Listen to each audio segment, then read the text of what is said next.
Welcome to the General Contractor Blueprint, the North Carolina Licensing Board for General Contractors podcast. I'm Ryan Cody, the Executive Director of the board.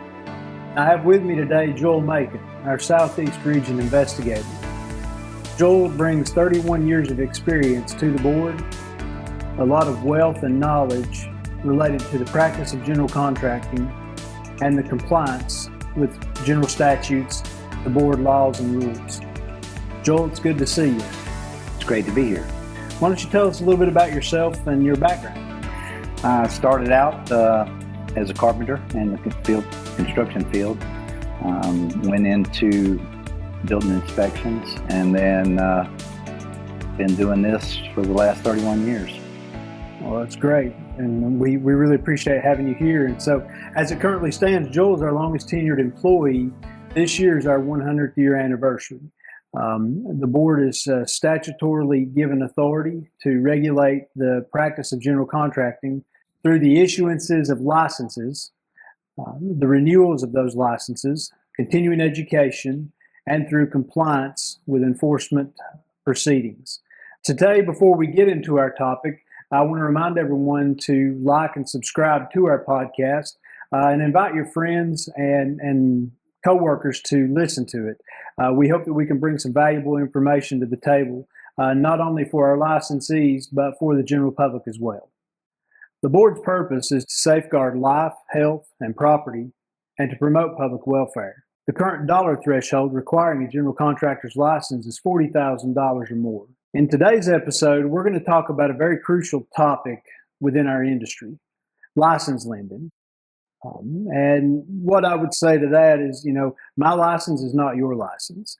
So we want to explain to contractors the importance of not allowing unlicensed contractors to use their license, or homeowners or anyone that is not affiliated with their organization.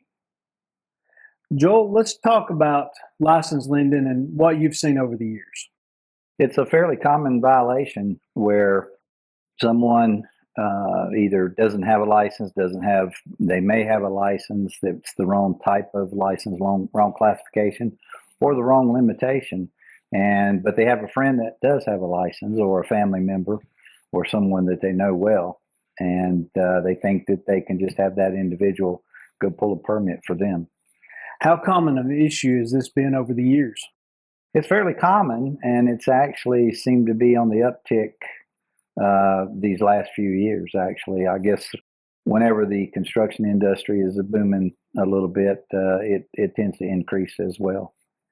So, just offhand, how many complaints a year do you get on license lending? Oh, I would say that 30 to 40% is some type of license lending, whether it's they don't have a license, or it's a limitation issue, or a classification issue. Wow, so 30 to 40% of all complaints are related to some type of license lending. Well, that tells me that it's a very important topic, and one that we should dive a little deeper into, wouldn't you say? Yes, it's an important topic. All right, well, let's jump into it and get into the meat of what license lending really is. It typically starts out to where somebody contacts you that's a friend or a family member, and they're wanting to perform a construction project or build a house for sale, and they need somebody to pull the permit because they can't get it on their own. In a lot of cases, it's a repair or remodel project that's over $40,000. In a lot of cases, they'll either lie about that limit and then pull a permit, or they'll use a friend's license to get the permit. So, for example, I've got a house that I'd like to remodel. That remodel is going to cost me $75,000. I'm not licensed. I try to go pull a permit. They're not going to issue me a permit, right? Well, they could issue a permit if you own the property. And as an owner builder, you have the right to work on your own property. But if it's for sale, rent, or lease after the fact, and you're not occupying it for a period of 12 months, then you're going to be in violation of the regulations. So if I want to sell it, then I can't pull the permit. That's correct. I need you as a licensee to pull that permit for me. That is correct. So if I come to you and say, Joel, I'm going to renovate this house, I'll give you $1,000 to go pull the permit for me, and you do that, that would constitute license lending. That is licensed lending. A lot of individuals will they'll go by once a week or so and poke their head in the door just to make sure what's going on, to make themselves feel better about it. But it's still licensed lending. They're not really performing as a general contractor. They're not performing the duties of a general contractor, and the other individual that's unlicensed is. So as I renovate this home, I'm performing the work. I'm hiring the subcontractors. I'm paying the subcontractors. I'm ordering and paying for materials. You're not. So that is your responsibility as a general contractor, correct? You should be hiring subcontractors. That is correct. And once we were to find out about it and we were to start gathering information in an investigation, we're going to be looking for those invoices and those bills and speaking with those subcontractors to see who hired them and who scheduled them and who paid them. Very good. Over the years, Joel, 30 to 40% of these complaints that you see are related some way with license lending. Out of those complaints, would you say that most of them are intentional or willful, or are most of them inadvertent? I would say it's maybe a 60-40 split. 60 is intentional, maybe 40% is inadvertent, in the sense that they're just trying to help a friend out or help, a relative out. Not as intentional. And as I mentioned before, sometimes they'll actually go to the job site occasionally just to check on it. They feel like they're, that qualifies them or makes it okay. But it's really not enough for them to be actually in charge of the project. So if a contractor, and I want to look at this a little bit more with the inadvertent. Let's say I have an LLC.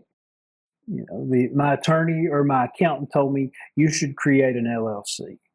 I do that, but I'm licensed individually. Now I'm doing all my business in that LLC. Am I license lending to myself if I'm pulling permits in my individual name, but all my contracts are in the LLC? License lending takes many forms and has many degrees of where we consider it a more of a violation than not. But in that particular case, you're on a minor sense license lending to your unlicensed company, which is technically a violation, and because the unlicensed LLC is contracting to perform work that's $40,000 or more, maybe even building a new house and selling that house. But if you're contracting to do that work, you run the risk of possibility of not being able to collect the funds that are due you in your contract because you are unlicensed. It actually happens a lot. I've had contractors they'd been operating as an unlicensed LLC for 15 or more years, not even understanding that they were operating illegally. And that gets into the intentional area or an inadvertent. A lot of times the inadvertent can create many problems for the licensee. As you mentioned, they may not be able to collect their money because they're not entitled to money over $40,000 if they're not licensed. Is that correct? That is correct. So, we see that a lot, actually. Yeah. Where individuals that do understand that they don't have to pay don't. And so it actually does happen quite often, and I've seen it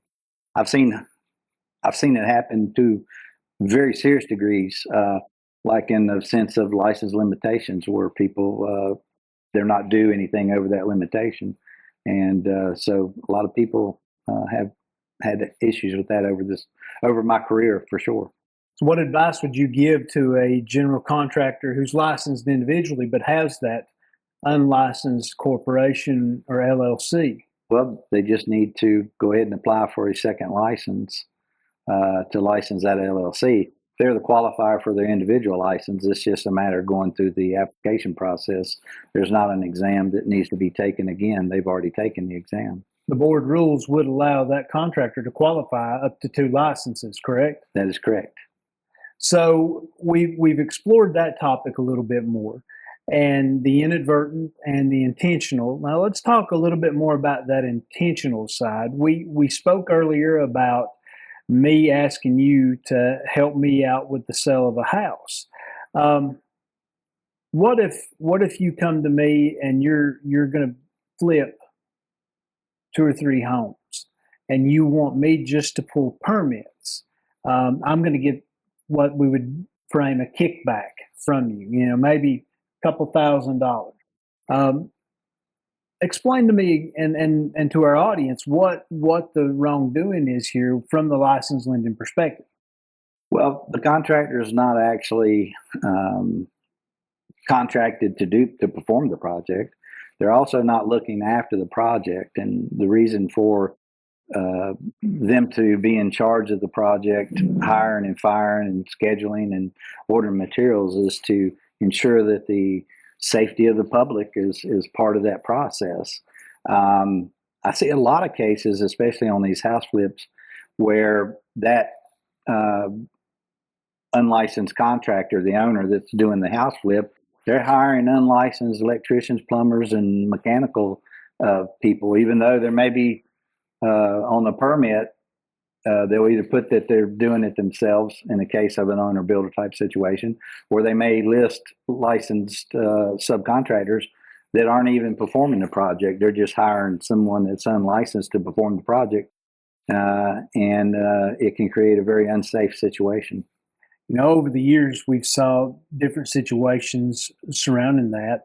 In fact, I remember a case that I had when I was investigating for the board that a contractor, he had another full-time job, still maintained an active license, but he was pulling permits for a developer to build homes. And when the developer was approached, his approach was, I am the contractor. These are my homes. So what can contractors do to avoid situations like this? Well, they can contract to perform the work, but they can also not pull permits for jobs that they're not really officially the general contractor and in charge of the project. So board rules say that you should have some type of agreement in place prior to obtaining permits, correct? That's correct. And, I think a best practice would be for that general contractor to have a contract with the party that is intended to be the recipient of the home or the property, correct? That is correct. The developer would hire the general contractor, but the general contractor is actually in control of that construction project.